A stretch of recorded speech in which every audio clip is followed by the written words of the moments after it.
इमरान।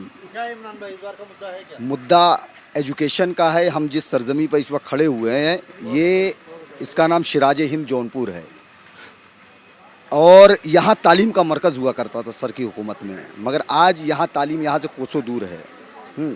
दूसरा जो रोज़गार का मुद्दा है, यहाँ पर आधा दर्जन से ज़्यादा हिस्टोरिकल मॉन्यूमेंट हैं।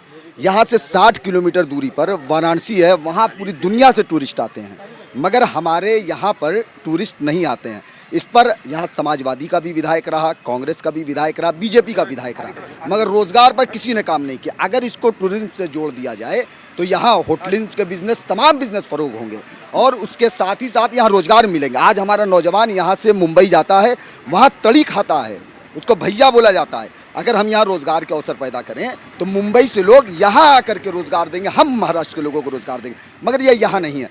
ये सारे मुद्दे हैं। जहाँ तक लोग कह रहे हैं, देखिए मुसलमानों की जहाँ तक मुद्दे की बात है, ये सही है कि 74 सालों में मुल्क के तमाम पार्टियों को हमने वोट किया, बीजेपी को कभी नहीं किया। और बीजेपी ने हमको डराया है और समाजवादी बसपा कांग्रेस हमको डरा करके वोट लेती है। दोनों की पॉलिसी एक है। अब तो देखिए मुसलमान इस सूबे का वो हिस्सेदारी चाहता है। आप हमको हिस्सेदारी दो, हमको हिस्सेदारी चाहिए। अगर 7% यादव है, 21% मुसलमान है, तो अगर 7 नौकरी यादव को मिलनी चाहिए तो 21 मुसलमान को मिलना चाहिए। ये मुद्दा है यहाँ का। हम कब तक वोट करेंगे? कौन देगा हिस्सेदारी, कौन देगा? हिस्सेदारी कोई नहीं दे रहा है, सारे लोग दरी बिछवा रहे हैं, सिर्फ हिस्सेदारी की बात ही कोई नहीं कर रहा है। आज क्या है, दाढ़ी टोपी रखे हुए हैं, मन से ढकेल दिया जा रहा है। क्या है ये? नहीं, आप दीजिएगा, मगर ये है क्या? ये एक मुसलमान का दर्द है, पूरे हिंदुस्तान का मुसलमान। एनसीपी हो, आरजेडी हो, आरएलडी हो, जितनी भी सेकुलर जमातें हैं, सारे लोगों ने ठगा है। आप हमको देते क्या हो? 74 साल में अगर ये जवाब देंगे, 74 साल में दे दिया हो हमको, तो बताएं, मैं भी पढ़ा लिखा हूँ, क्यों नहीं नौकरी मिली हमको?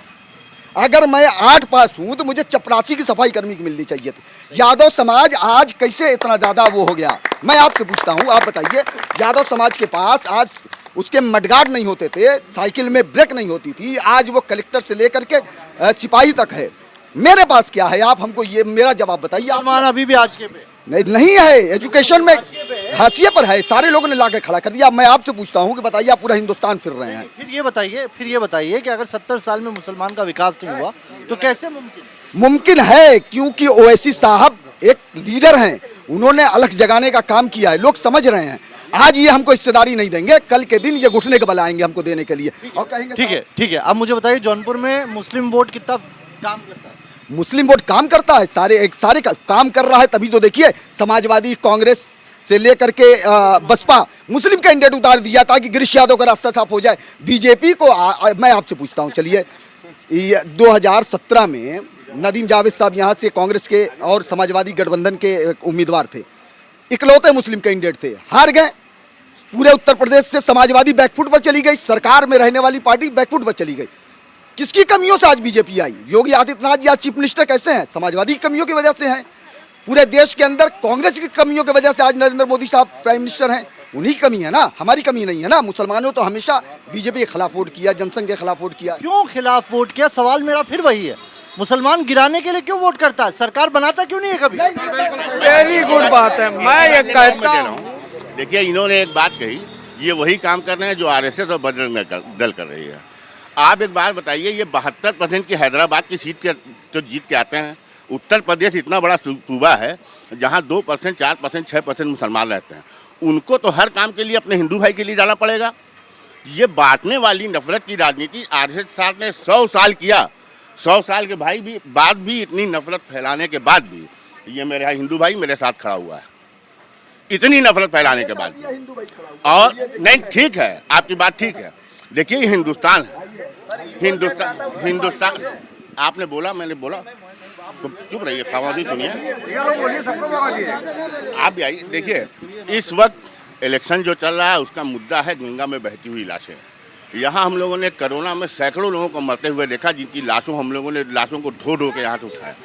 और रही हिस्सेदारी की बात रहेगी तो आजम खां के पास 13 मंत्रालय था, 9 मंत्रालय था, उनके पास हिस्सेदारी नहीं थी, उन्होंने मुसलमानों के लिए काम नहीं किया था। आप ठेकेदार हो मुसलमानों के। और रह गया मेडिकल, लेकिन सवाल जायज़ है, कितने % मुसलमान इस वक्त सरकारी नौकरी में बचे? देखिए, जायज़, बिल्कुल आपकी बात से मैं सहमत हूँ, लेकिन आने वाले दिनों में जो हमने वादा किया 25 लाख नौकरी का काम करेंगे हम, हमारी सरकार आएगी। हमारी सरकार थी, हमने इतना बड़ा मेडिकल कॉलेज दिया। भाजपा के राज मुसलमान मतलब सारी पार्टियों में बटा हुआ है कुल मिला के। आप बताइए भाई, नाम बताइए। मोहम्मद ज़फ़र खान मेरा नाम है। सबसे बड़ा काम हमारे जो मदरसा चल रहा है, मदरसे पर तो इस 5 साल की गवर्नमेंट के अंदर एक भी मदरसा ग्राउंड पर नहीं आया। रहा सवाल चाहे बहन जी रही हो या मुलायम सिंह यादव जी की देन, आज जितने भी मदरसे उत्तर प्रदेश के अंदर ग्राउंड पर है ये इन्हीं लोगों की देन है। और नहीं उनकी देन हो इनकी नहीं बात है, लेकिन इस भाजपा सरकार की गवर्नमेंट ने एक भी मदरसा पूरे उत्तर प्रदेश में इस 5 साल के कार्यकाल में ग्राउंड पर नहीं दिया, जो सबसे बड़ा नुकसान मुसलमानों का हुआ है। अगर एक मदरसे में 16 भी कर्मचारी रहते हैं तो 16 घर आबाद होता, लेकिन इस गवर्नमेंट में मुसलमानों के लिए कोई